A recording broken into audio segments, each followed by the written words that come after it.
Emerald Podcast Series. Research that makes a difference.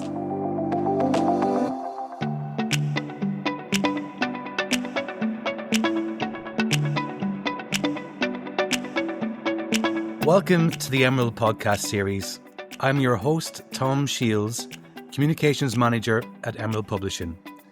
Today, I'm joined by someone whose work sits right at the intersection of technology and society. Dr Alexia Maddox is a sociologist interested in the experience of digital community, human technology encounters, and social change. Her latest book, Insider and Outsider Cultures in Web3, unpacks the dynamics of this niche technology area and asks all the big questions about why we need to care about the future of the internet. I begin this episode by asking Alexia to tell us a bit about her background and how she ended up writing this book. That's a really great question, and I will try to keep it very short and succinct. So I am a sociologist of technology, and I'm really interested in social change. And obviously, technology has been a big part about how we change the way we work, the way that we interact with each other, the way that we purchase things and find things and share information and knowledge. And so I initially started with the study of digital communities, and that was for my PhD research. And that really taught me how people in very distributed places use these kinds of digital technologies to find and connect and share with each other. And the book came about, really the origin story is that I first conducted some research into online drug markets in the dark web, and that really introduced me to these kind of alternative ways of seeing the world, which include things like privacy and the ability to purchase things that you want when and how you want, and not necessarily to be heavily regulated for that, which drug prohibition tends to put a cap on, whereas people themselves desire, for example, to take drugs for leisure or to find affordable medical solutions for themselves. And so we saw a lot of the ways that people use the dark web and these kind of privacy-preserving technologies in order to buy drugs. And of course, to buy drugs, they used currencies like Bitcoin. And so that was my first real introduction into cryptocurrencies. And when I was doing that research with people, I also had to find a legal community, shall we say, where I could test the language and definitions for what it was that I was actually seeing and talking about, because it's quite a technically complex area of technology and social practice.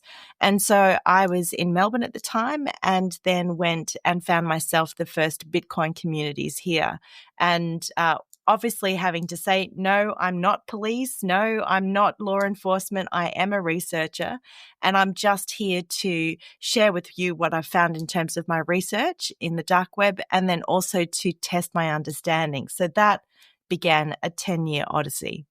So just going on to the book, Alexia, you talk about explaining Web3 dynamics to lay audiences, and how, you would assume that people already know what the internet is. And as you point out in the book, most people do, but that's usually only from the perspective of how they use it in their daily lives.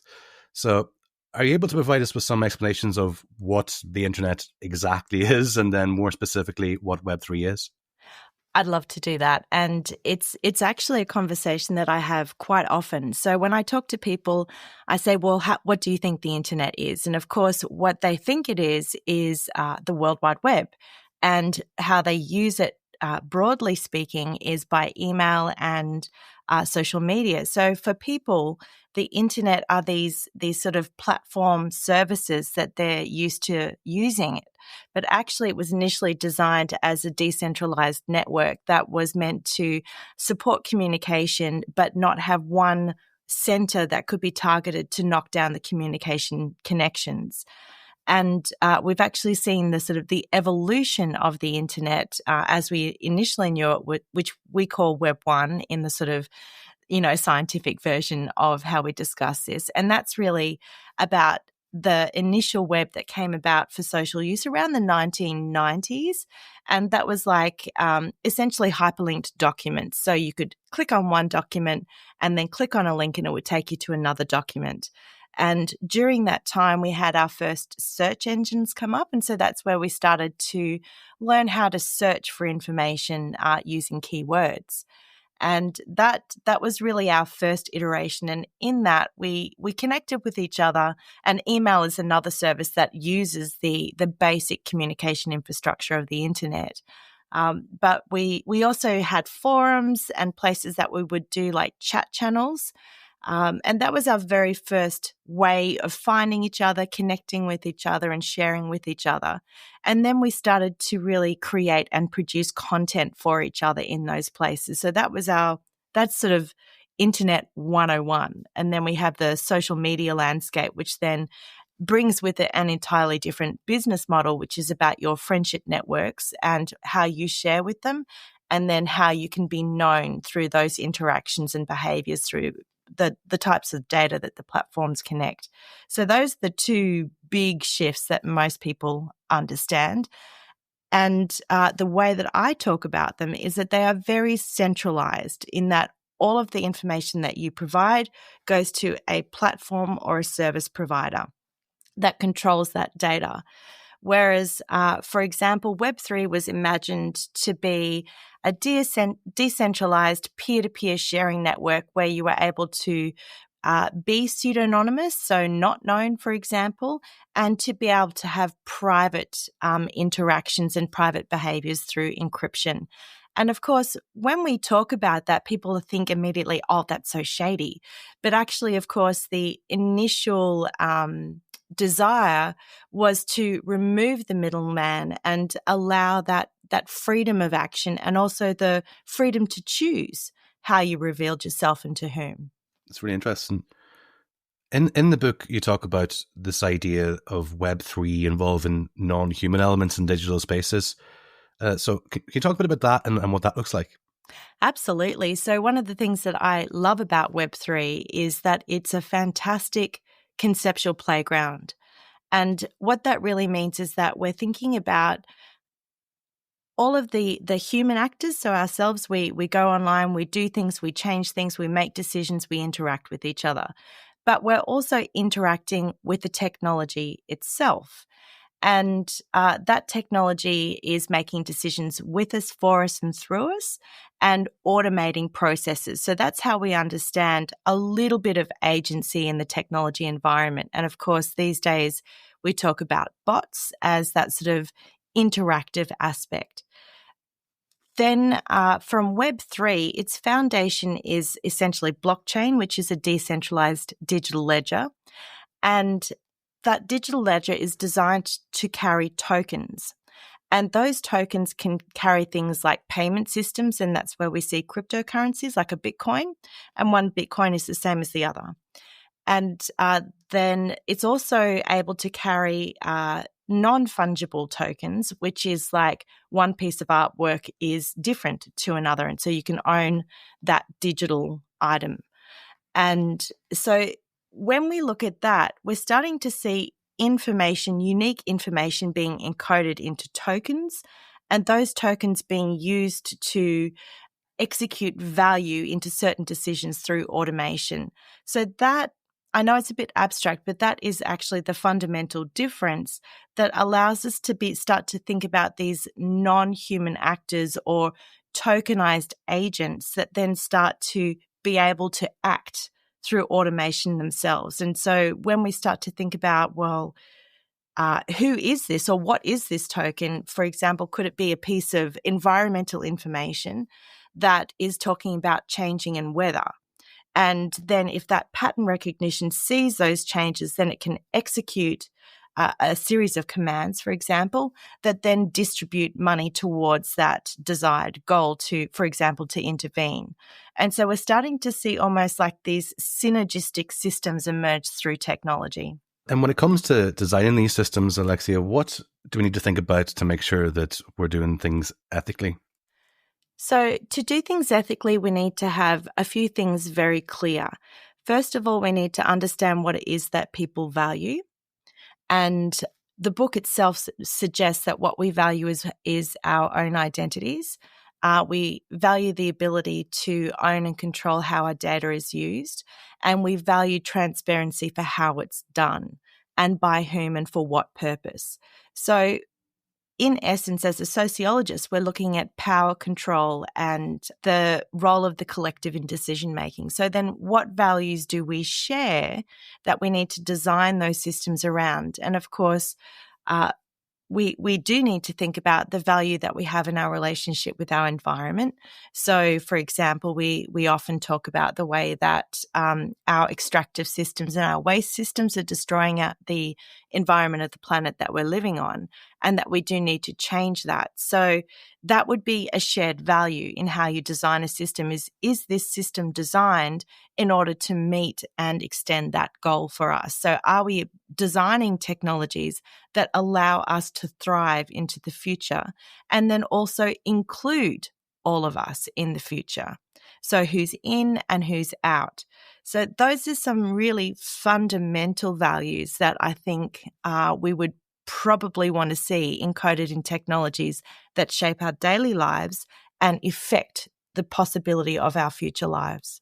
Yeah, and I'm assuming that, in writing the book and over the course of your research over the years, you've come across a lot of these kind of projects. But are there any projects that really stood out to you because of their focus on the environment? You touched on the environment there. I was wondering if there's any specific projects that you might be able to talk about. Yeah, definitely. So there's one fun one that never really got realized, but I loved it anyway. And then there is one real one, which I actually do look into in detail in the book. And so the first one using Web3 technologies was essentially about protecting a pod of whales.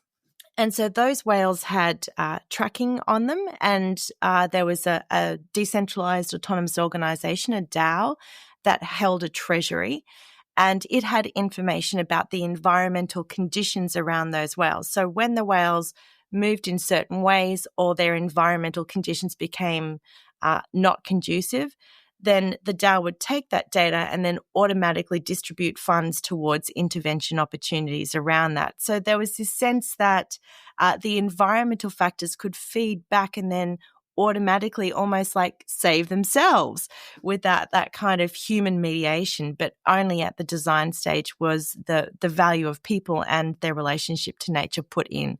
So that was a wonderful proposition. But as with many Web3 ideas and tech ideas in general, they don't ever really get realized. But the one that I do talk about in the book is about an environmental wetland. And essentially what we're looking at is infrastructures, web infrastructures that can operate as nodes and hubs and be placed into areas that have poor internet coverage, because we're never going to get any information, for example, from a wetland real time unless we've got a working communication infrastructure in it. And so a lot of the decentralized systems, we're working to provide hotspots into these wetland spaces. And the example I talk about is Kalmadama. And that one really was about putting sensors into a wetland, incentivizing people to run hotspots in order to support the data capture being processed and made real time into decision-making information that could inform how the wetland was going and its general health and ecosystem. So the principle behind that was fascinating, and we definitely saw some research studying how these kind of Web3 technologies wrapped into an incentive for people to maintain the data gathering sensing hotspots. What we saw, however, in the realization of that is that people, in order to run the hotspots, they were incentivized to run them and gain tokens from the process, which is the equivalent of a financial stake or a stock in the process. And so people started to game the system in order to mint the tokens, rather than try to deliver the hotspots in order to gather the data. So we had this sort of incentivization towards, or a social engineering towards, a type of behavior that was actually counter to the purpose of the infrastructure.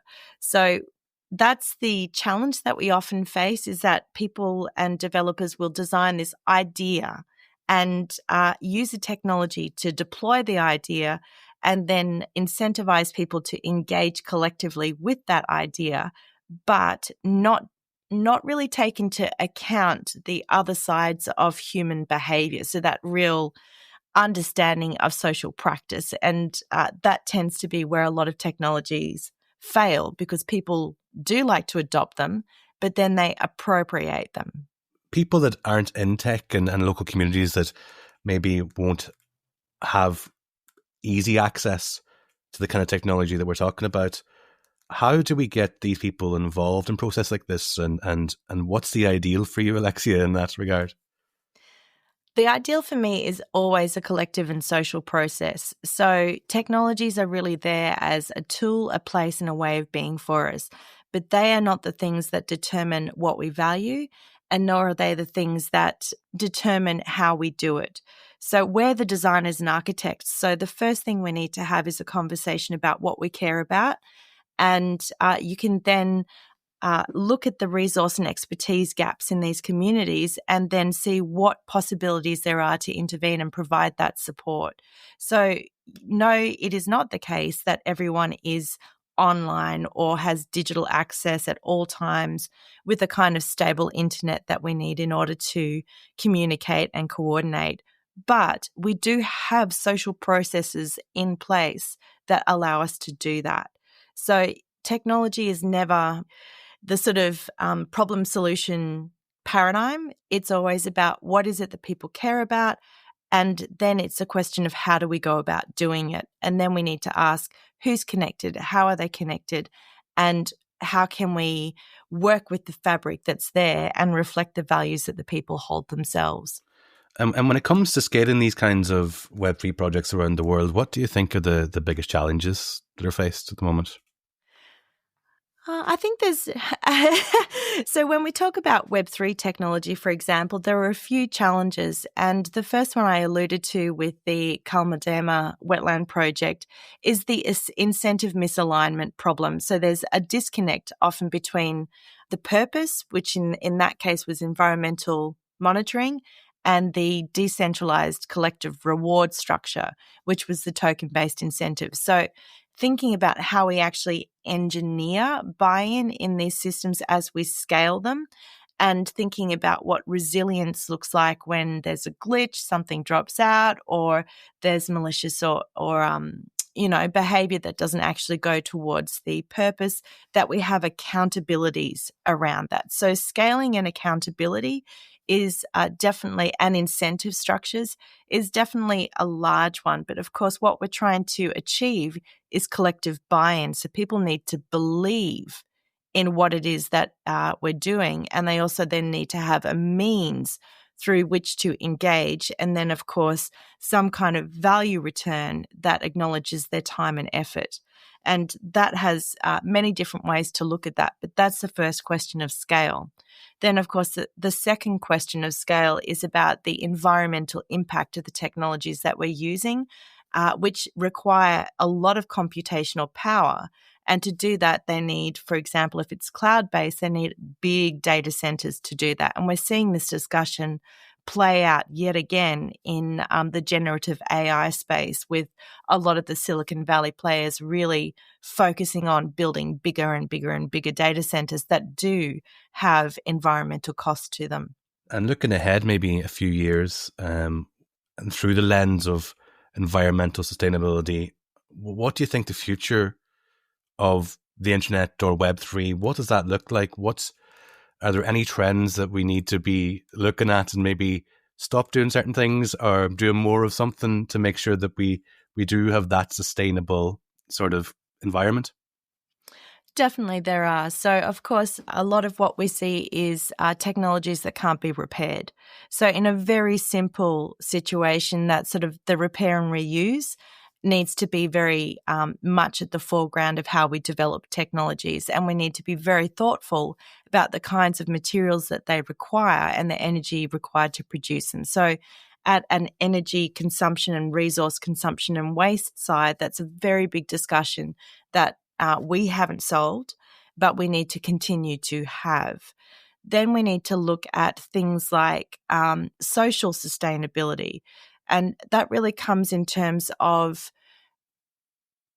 how people are treated and how we treat each other, and then how we treat those non-human actors in our world, like the ecosystem and like even, for example, the non-human agents. So obviously, what are the core values that bind us together that allow for that kind of thriving?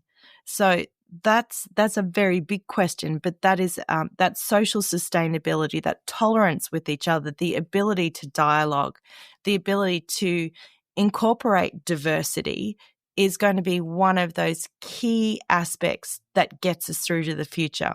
I often say a very simple and very stupid phrase, which is the logic that got us into the pickle we're in is not the logic that's going to get us out of it. And so when we think about the need for diverse knowledges, for example, Indigenous knowledges and ways of being, how can we draw those in to look at the challenges we have and think of different approaches from what we've been taking to this point? And that kind of leads us nicely into my next question, Alexia. You sent me an article you've written recently when we were preparing for this recording, and in it you described AI as a potential interactive journal, so a space for reflection rather than a replacement for human connection. Could you share more about this perspective? Definitely. So I've been thinking, obviously Web3 has been a big area of practice for me, but I guess the most foregrounded technology that we're looking at right now is generative AI. And that's where there's this real sense of agency in this technology and this sense of the simulation of human interaction and companionship. And often people don't understand that at the core of this technology, it's essentially a probabilistic system that is producing the next likely word based on its training data sets. So it looks and feels and behaves and interacts as if it's human, but it's not. And it has a series of limitations that could lead us down to this question of how much we expose to it. So these are data consumption machines. They train on data sets, and they also incorporate all of the inquiries, all of the information that we give them back into those data sets. So they're hoovering us as much as they hoovered out all of the past selves that we put out online. And so just this sense of, what does consent look like in this environment, and can we configure that kind of data use and permission differently? So people need to be aware of that. Then also this sense that because it feels human, looks human, sort of almost behaves human, then we're building these kind of intimate exposures with these Gen AI tools, telling them often some of our very personal lives. And in that, people might then start to think, oh, well, I don't need to go to a human being to discuss this issue. I don't need to go to a counselor, or I don't need to become vulnerable to another human being. I can just build a relationship with an AI. And so that kind of displacement challenge that we might have, it's really not an easy fix, because essentially these tools are just reading you like you're a book and giving you or regurgitating written content. They don't actually have that sentient care for you. And that kind of care and mutual reciprocity in this sort of sense of the inability to control another person, which is obviously our greatest fear, but also our greatest reality. It just, that tension space is such that people would prefer perhaps to default to the safer, predictable, almost contained human. And in that, of course, we are less likely to keep that practice of vulnerability, trust building, and reciprocity, which is going to be so important in our intimate relationships, but also for the way that we build our futures together. So thinking about these Gen AI tools as not as computational caring environments, but as ways for us to workshop our thinking, our boundary practices, to use them as another tool in the kit for how we relate to the world and make sense of the world, that's fine. But the displacement is not fine. It's fascinating stuff. And I was just wondering, like, we know the sort of, from what you're saying there, that there's going to be issues, but what safeguards do you think we should be putting in place to protect people? Well, the first safeguard that is always the most important is education. People do need to be aware of the way that these technologies work, what gets consumed, what about them they need to consent about, what they own, and how they should protect themselves in these environments. So that is a very important toolkit that we do have. The other side of that toolkit is that the way that people design these technologies needs to take into account the way that we care for each other and the sort of providing the transparency around how they work, and then also the guardrails around how they respond to the types of things we want from them. For example, if we want to scam someone, abuse someone, violate someone, those behaviors we have decided collectively are very unhealthy, extremely toxic, and we want to moderate them. So putting the guardrails in about what these platforms allow and to whom and for what purpose, and then who controls that process, that discussion is also essential. So just designing well and understanding the limits and the potential of these tools, those two things are extremely important. And what they do require is that we have enough information around us that really helps us to build that critical literacy and enough transparency in the tools themselves so that we can see it.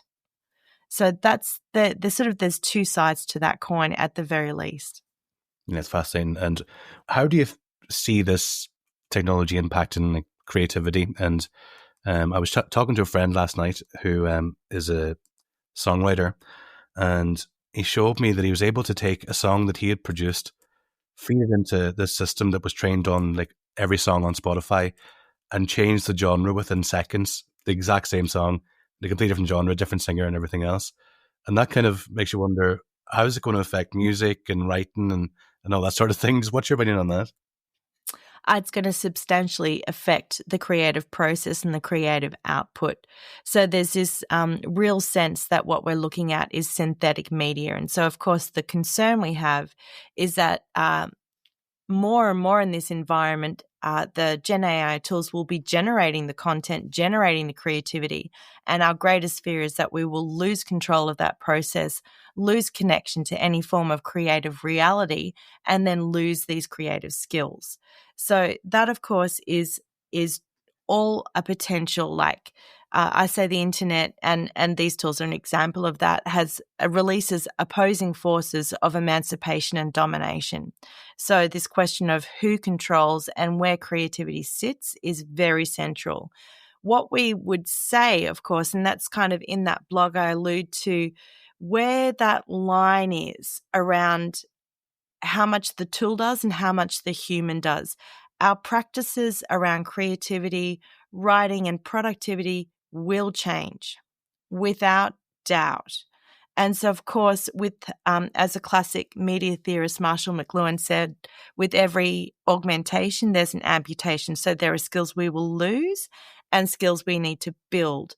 But fundamentally, what drives us, what enables us to thrive is this ability to be creative, the ability to be innovative, and the ability to think critically. Those skills, we need them, and we need to continue to cultivate them. But how, for example, music is made, how, for example, artworks are produced, there will definitely be changes in practice and often in the workflow of the creator and how the product is produced. But of course, in the world, there's always going to be a lot of low quality content and a lot of hacks towards what people feel creativity is, or that artistic expression of a reality that helps to make us see things differently or to see things as they really are. So we're still humans in this kind of digital web of process and practice. And the things that are most important is our ability to be creative. How we go about doing that is definitely going to change. Mm-hmm.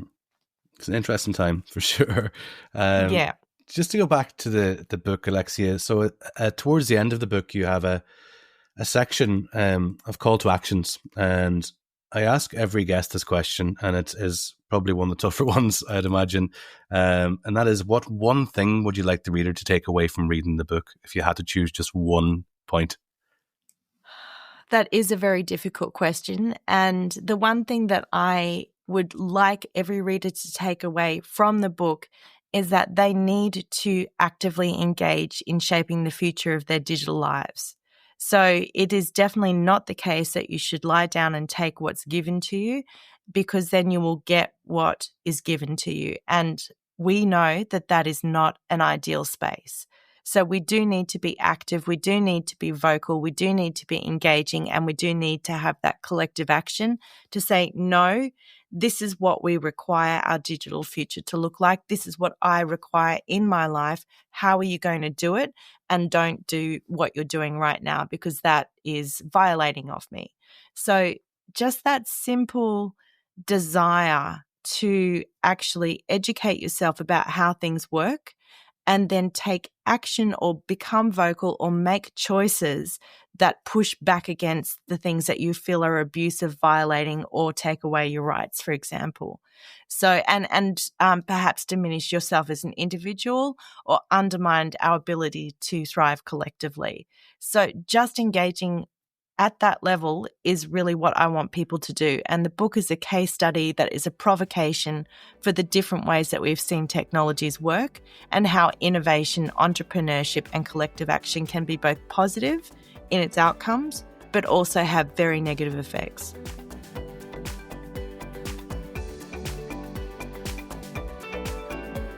Thanks for listening to today's episode. For more information on today's guest and for a transcript of the show, please visit our website. I'd like to thank Dr. Alexia Maddox and the studio. This is Distorted.